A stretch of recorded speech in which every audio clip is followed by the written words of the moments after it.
بسم اللہ الرحمن الرحیم نحمدہ ونصلی ونسلم علی رسولہ الکریم وعلی آلہ واصحابہ اجمعین۔ حضرات محترم،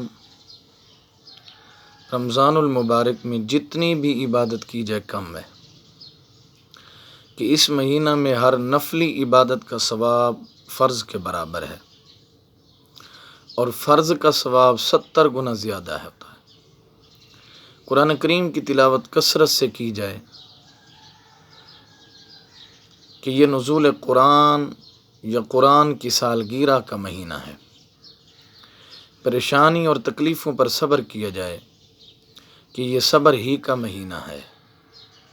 صدقہ و خیرات بکثرت کی جائے کہ یہ ہمدردی و تعاون کا مہینہ ہے۔ گھر والوں، رشتہ داروں اور غریبوں اور نداروں پر فراخی کی جائے کہ یہ رزق میں برکت کا مہینہ ہے۔ لیکن خاص طور پر اس ماہ مبارک کی عظیم عبادت نماز تراویح اور روزہ ہے۔ آج روزے کے اوپر گفتگو کرتے ہیں کہ ایک روزے پر روزہ دار کو اللہ انعامات کتنے عطا فرماتا ہے، کتنی نوازشات کرتا ہے اور اللہ کی کتنی اس کے اوپر مہربانیاں ہوتی ہیں، اور رب ذوالجلال کے کتنے اس کے اوپر انعامات ہوتے ہیں۔ جو شخص ایک روزہ رکھے، حدیث میں آتا ہے اللہ پاک اس کو 6 انعامات سے نوازتا ہے۔ اس حدیث کے راوی حضرت سیدنا عبداللہ ابن عمر رضی اللہ تعالیٰ عنہما ہیں۔ فرماتے ہیں کہ رسول کریم علیہ السلام نے فرمایا، جو شخص رمضان المبارک میں ایک روزہ رکھتا ہے، اللہ تعالیٰ اس کو 6 چیزیں عطا فرماتا ہے، 6 انعامات عطا فرماتا ہے، 6 نوازشات اس کے اوپر کرتا ہے۔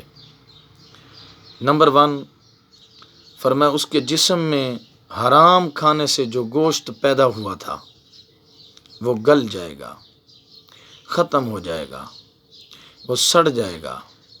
اس حرام کھانے کے اثرات اللہ ختم فرما دے گا۔ نمبر 2، فرمایا اللہ تعالیٰ کی رحمت کے قریب ہو جائے گا۔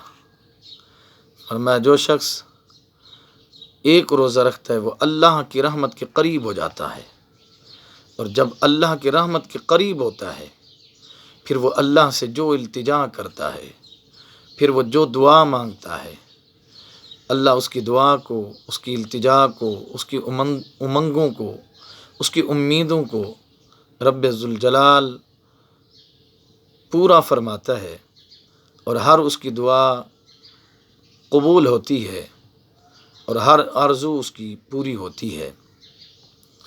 نمبر 3، فرمایا اس کے نامہ اعمال میں نیکیاں لکھی جاتی ہیں۔ روزہ رکھ لیا، سو گیا، سونا بھی عبادت، سانس لینا بھی عبادت، اس کا روزے کی حالت میں کام کرنا بھی عبادت۔ فرمایا اللہ اس کے نامہ اعمال میں نیکیاں لکھتا ہے جو روزہ رکھتا ہے۔ نمبر 4، فرمایا قیامت کے دن اللہ اس کو بھوک اور پیاس سے محفوظ رکھے گا۔ جس دن کوئی کھلانے والا نہیں ہوگا، جس دن کوئی پلانے والا نہیں ہوگا، جس دن رزق فراخی نہیں ہوگی، اس کے ملک میں اس کی ملکیت میں کچھ نہیں ہوگا، خود جو چاہے گا نہیں کر سکے گا، لیکن رب ذوالجلال اس کو اس دن روزے کی وجہ سے بھوک اور پیاس سے محفوظ فرمائے گا۔ اور نمبر 5، فرمایا اس آدمی پر عذاب کم ہو جائے گا۔ اگر خدا نہ خواستہ کچھ ایسے اعمال کیے کہ اگر اس کو دوزخ میں جانا پڑا تو رب ذوالجلال اس کی عذاب میں تخفیف فرمائے گا۔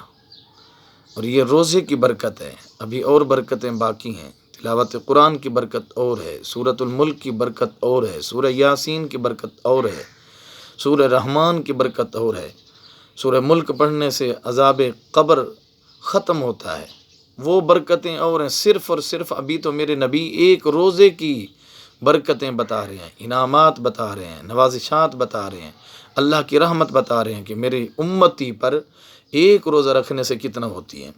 اور نمبر 6 فرمایا اللہ اسے جنت میں بزرگی عطا فرمائے گا، فرمایا اللہ عزت عطا فرمائے گا، اس کو وقار عطا فرمائے گا، اس کو رتبہ عطا فرمائے گا، اس کو شان عطا فرمائے گا۔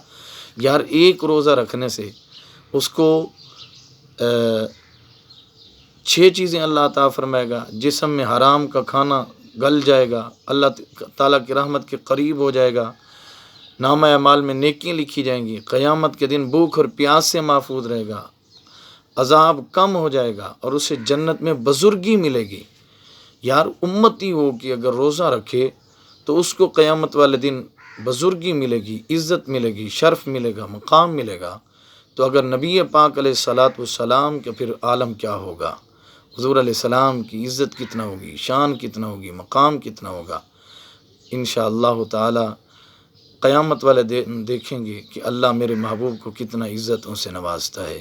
اللہ ہم سب کو عمل کی توفیق عطا فرمائے، روزے رکھنے کی توفیق عطا فرمائے اور اپنے انعامات کا مستحق بنائے۔ وآخر دعوایا ان الحمد للہ رب العالمین۔